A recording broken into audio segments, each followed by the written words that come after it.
As Park Ranger Mike Holden sliced open the massive Burmese python, blood splattered across his boots. The stench struck him like a solid wall, forcing tears from his eyes despite the bandana cinched over his nose and mouth. His partner, Dave Wilcox, stepped back and turned away, desperate for clean air.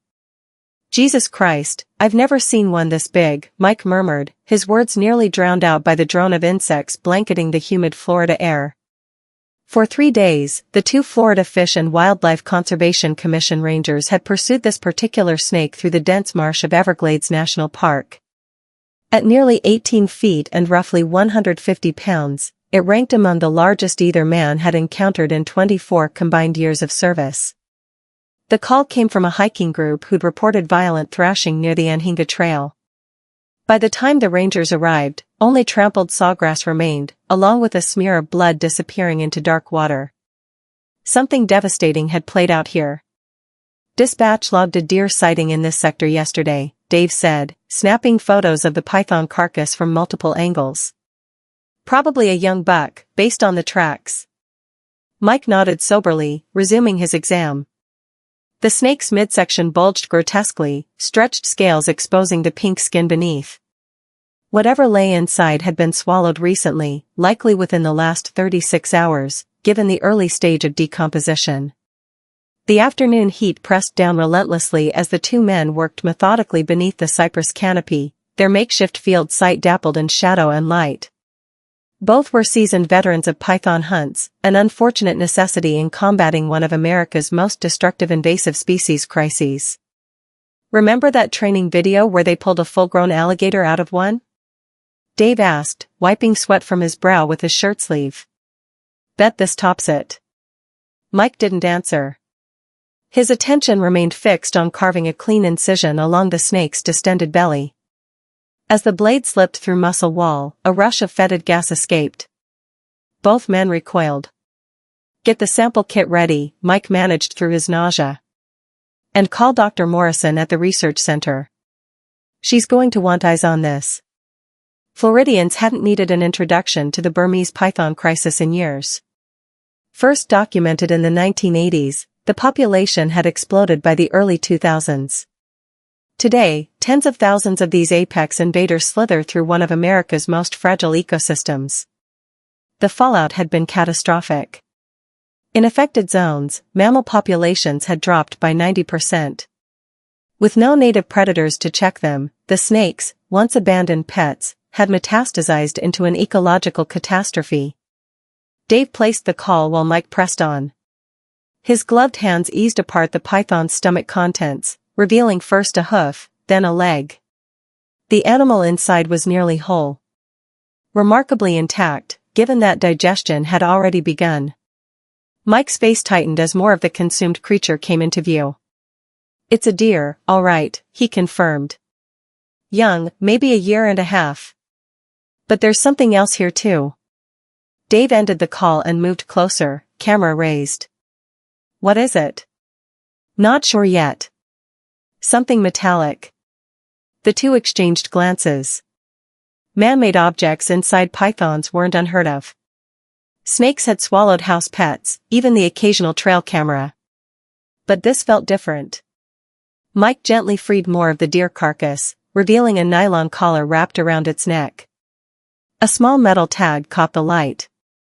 "This deer was tagged," Mike said. "Part of the University of Miami conservation study." Damn. The university's deer monitoring initiative had run for 3 years, tracking the movements and health of the Everglades' dwindling white-tailed deer population. Each animal was a vital data point in understanding how native species were adapting to both invasive predators and shifting climate conditions. Dave photographed the tag. "I'll send this to Morrison's team. They'll cross-reference which individual this was." The scene began drawing attention. A small airboat glided to the nearby bank, and a tall woman in khaki field clothes stepped ashore. Dr. Karen Morrison, lead biologist for the Everglades Invasive Species Management Program, ducked under the caution tape with practiced familiarity. "Heard you boys turned up a monster," she said, pulling on latex gloves as she approached. Her eyes widened at the sight. "Well, I'll be damned." Tagged deer inside, Mike reported. Young buck, maybe 60 pounds. And something else we haven't ID'd yet. Dr. Morrison knelt beside the carcass, scanning the scene with seasoned eyes. How far from the main channel? About 2 miles east, deep in the sawgrass. Moving slow because of the meal. Would have missed it if it hadn't been sunning on that limestone outcrop. She nodded, beginning her own inspection. Necropsy will tell us more. But based on size, I'd guess this snake has been out here at least 10 years. Probably released during the pet amnesty period, when people got nervous about the regulations. The amnesty programs had offered a penalty-free surrender option for exotic pet owners. Many, however, simply dumped their animals into the wild instead. A decision whose consequences continued rippling through the ecosystem. Dr. Morrison paused mid-examination. Her voice dropped. You're not going to believe this. She'd retrieved something from deeper inside the python's stomach. Even the seasoned biologist stopped short. Mike and Dave leaned closer. What they saw wiped the certainty from their faces. We need to call the sheriff, Mike said quietly. Right now. The Collier County Sheriff's Department arrived within 40 minutes, their airboat's distinctive whine cutting through the late afternoon stillness. By then, Dr. Morrison had carefully preserved the evidence, a waterproof GPS tracker that didn't match any known conservation project operating in the Everglades. This isn't standard research equipment, she explained to Detective Marcus Reeves, a weathered man with salt and pepper hair who led the department's environmental crimes unit. It's military grade. Designed for long-term deployment in extreme conditions. Reeves examined the device without touching it. Any serial numbers, identifying marks? None visible. Significant corrosion from stomach acid. The lab may be able to recover more. The detective nodded, waving his forensics team forward. And you're certain this was attached to the deer, not something the snake swallowed separately? Mike stepped up. The device was secured to the underside of the collar with a specialized harness. Deliberate placement. Not accidental ingestion. As the forensics team bagged the evidence, the atmosphere shifted. What had started as a routine, if remarkable, python removal had taken a different turn. Unauthorized wildlife tracking could mean anything from amateur conservation efforts to organized poaching. We'll need to keep this quiet for now, Reeves said, lowering his voice. No social media. No park bulletins. Just a standard invasive species removal notice. Dr. Morrison's posture stiffened. With respect, Detective, we have research obligations. This python and its contents are valuable ecological data. I understand.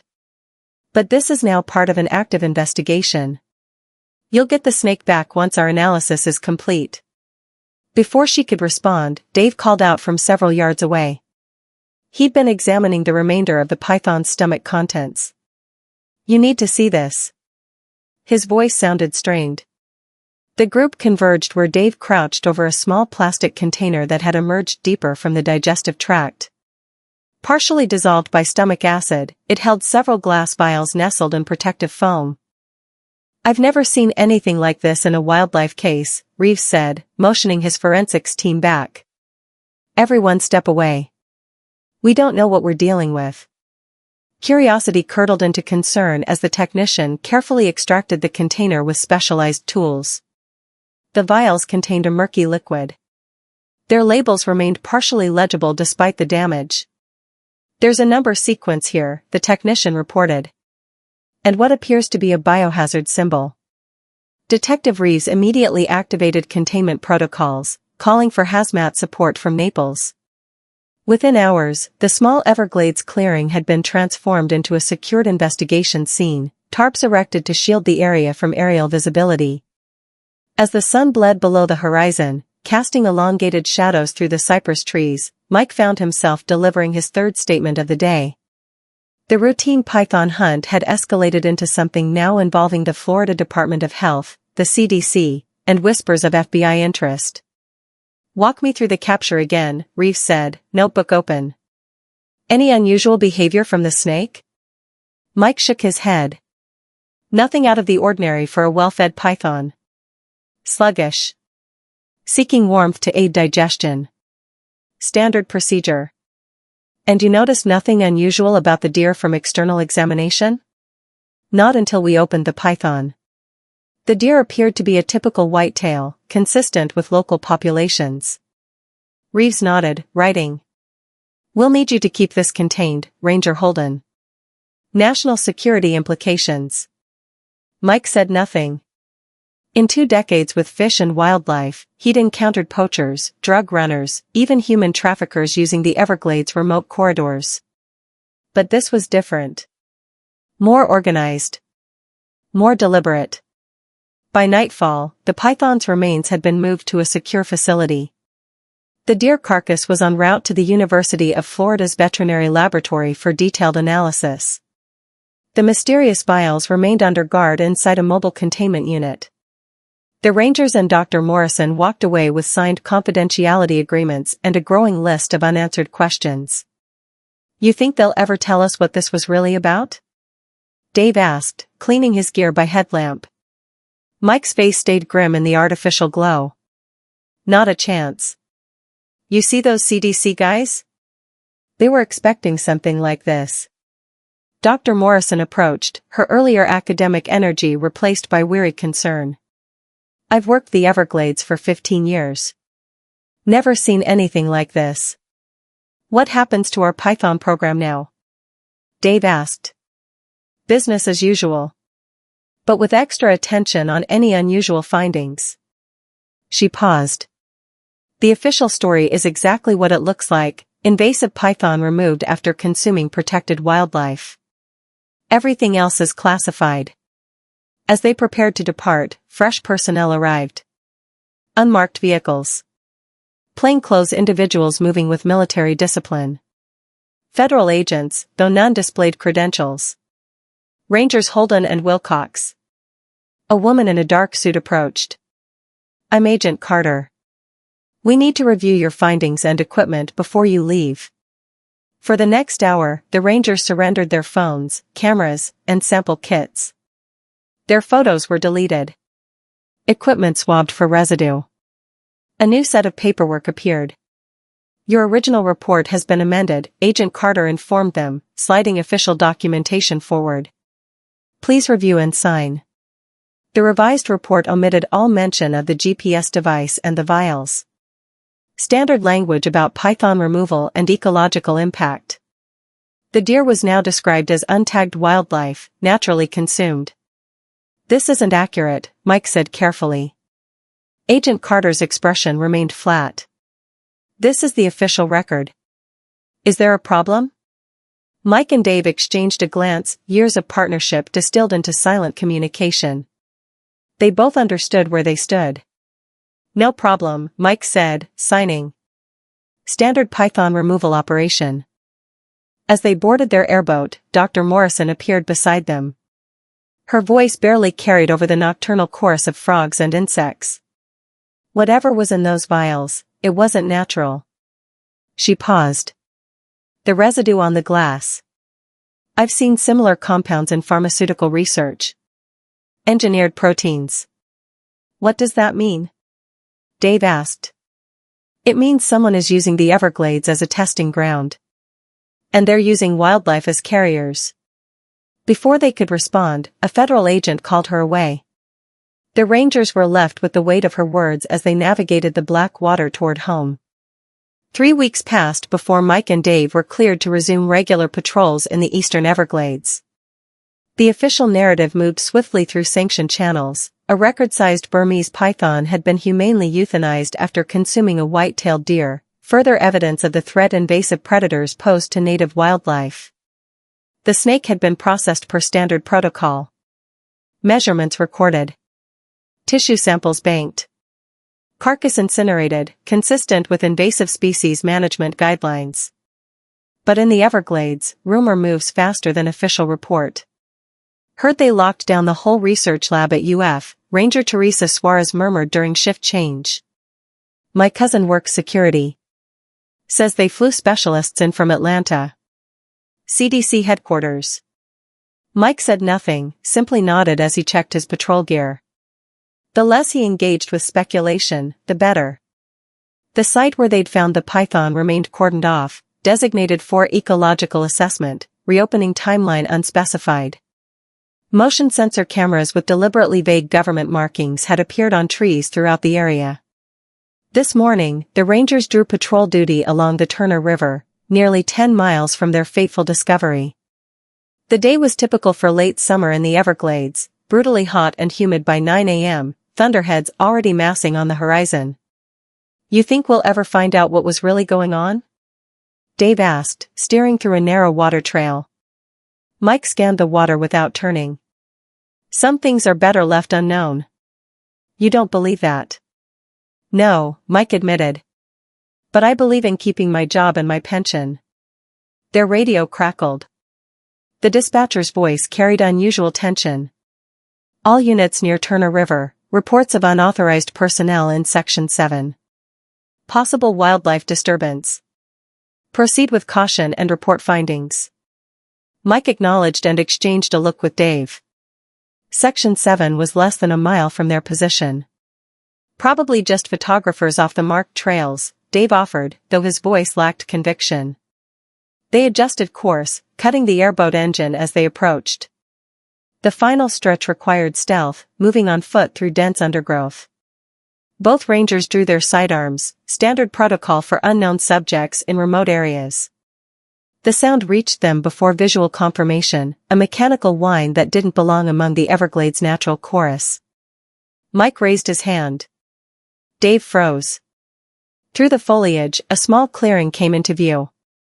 Two figures in unmarked camouflage worked methodically around a sedated juvenile alligator. One attached something to the reptile's back. The other monitored equipment housed in a waterproof case. "Fish and wildlife. Identify yourselves." Mike stepped into view, badge raised. The response was immediate, and wrong. No guilty explanations. No startled apologies. Instead, one figure drew a weapon.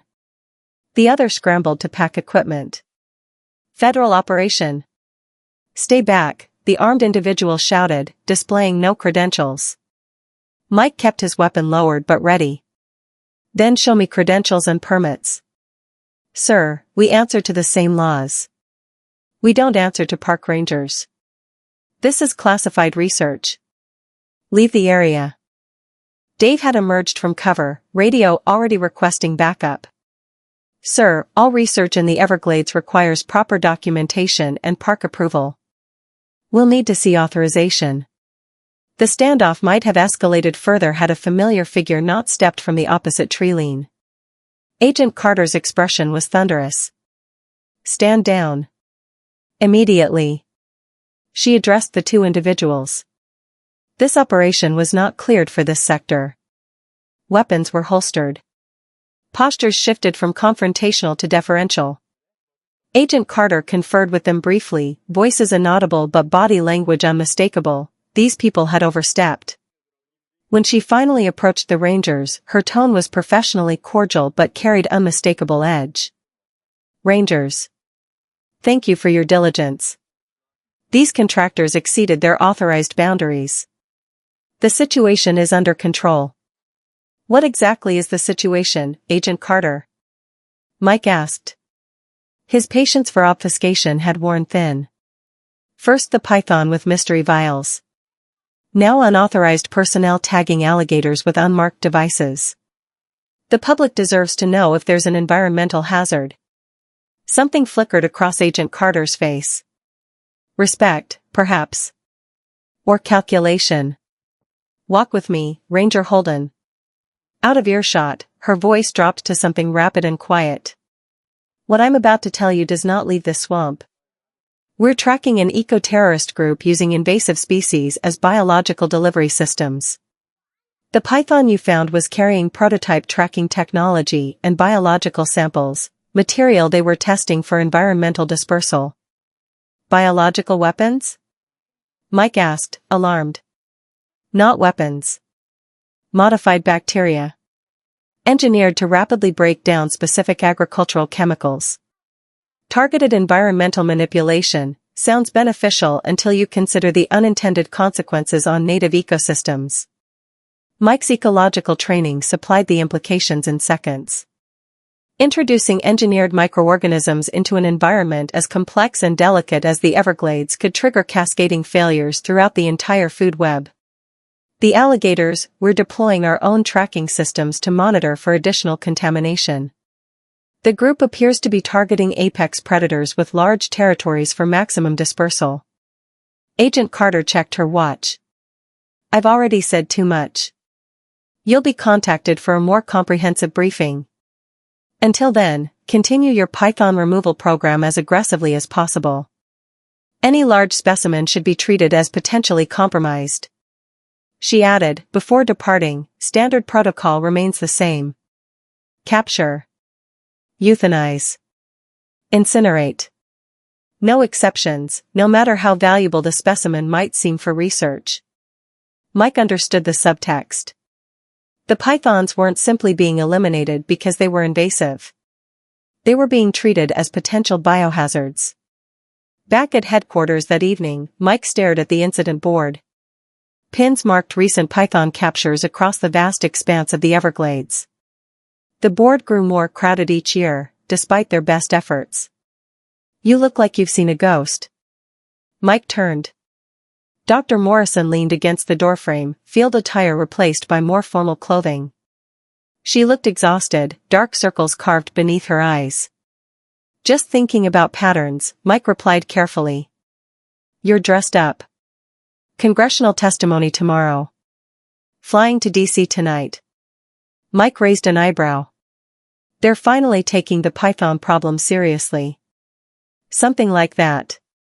Her tone revealed nothing. Need a ride to the airport. Thought I'd stop by first. The subtext was clear. She wanted to talk somewhere without potential surveillance.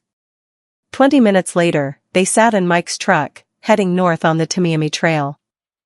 They're burning all my samples, Dr. Morrison said, once they were clear of headquarters. Every python tissue collection from the past 6 months. Calling it protocol standardization. But there's nothing standard about destroying years of research data.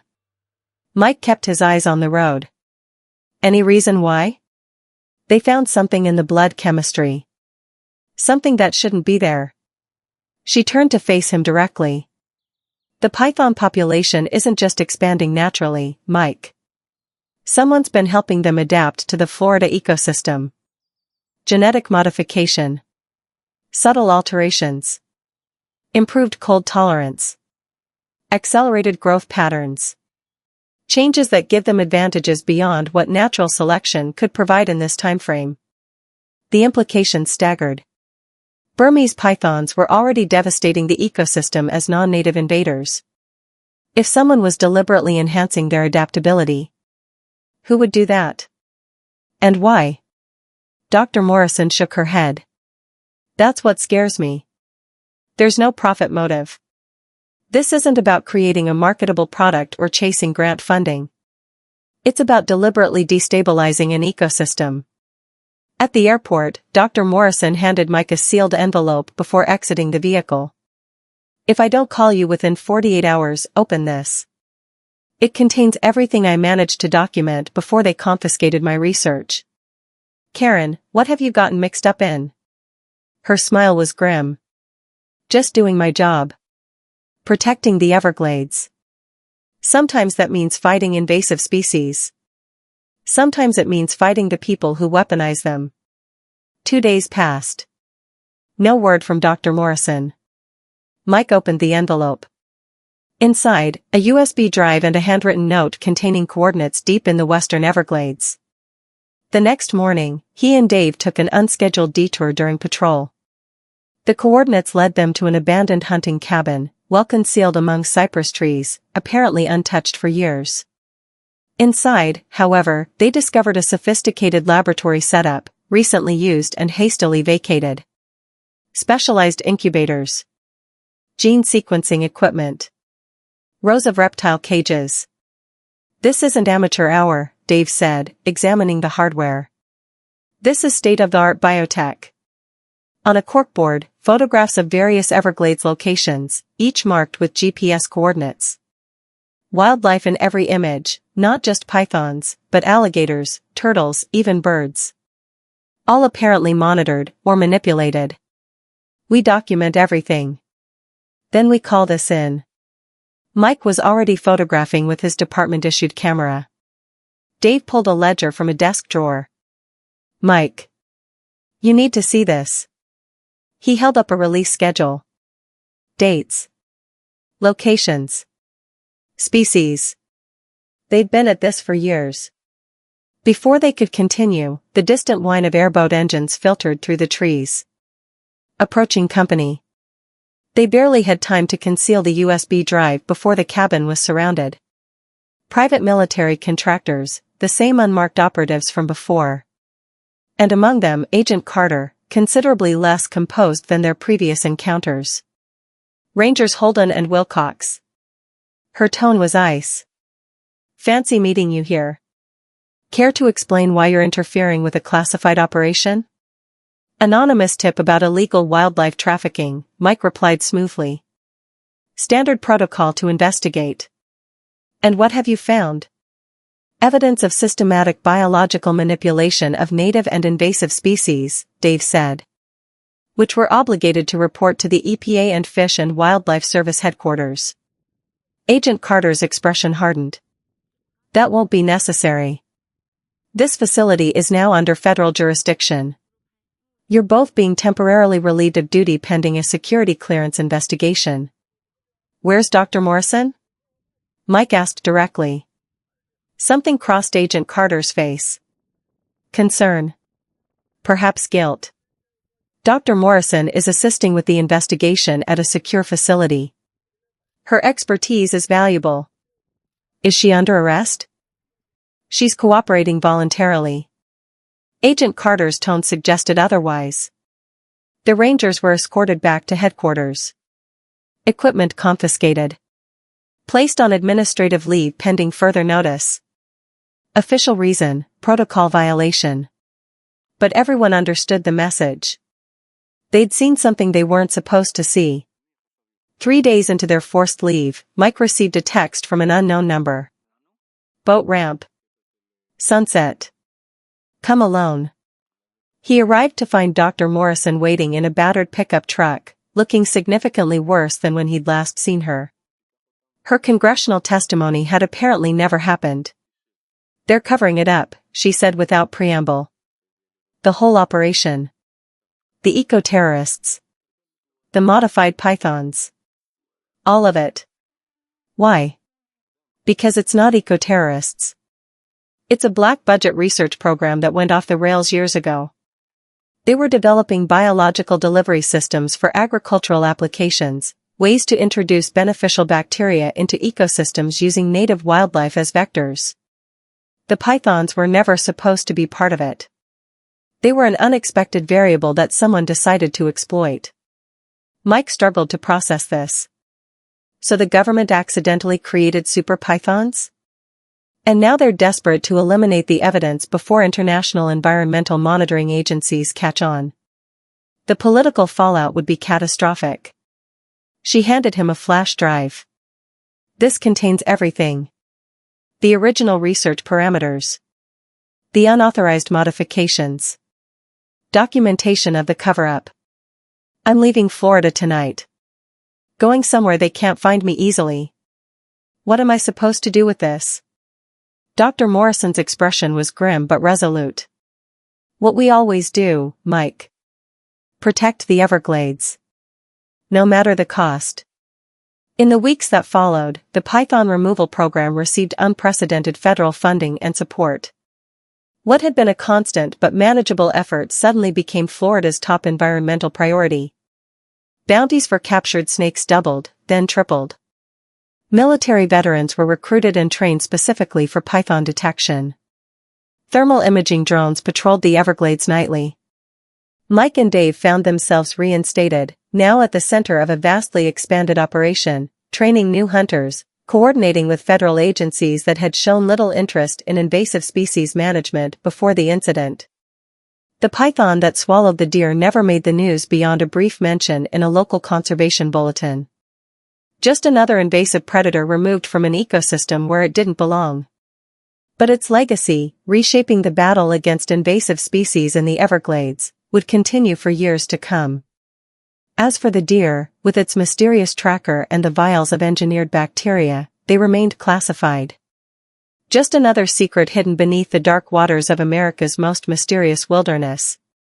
The truth, like the pythons themselves, remained elusive, dangerous, and very much alive.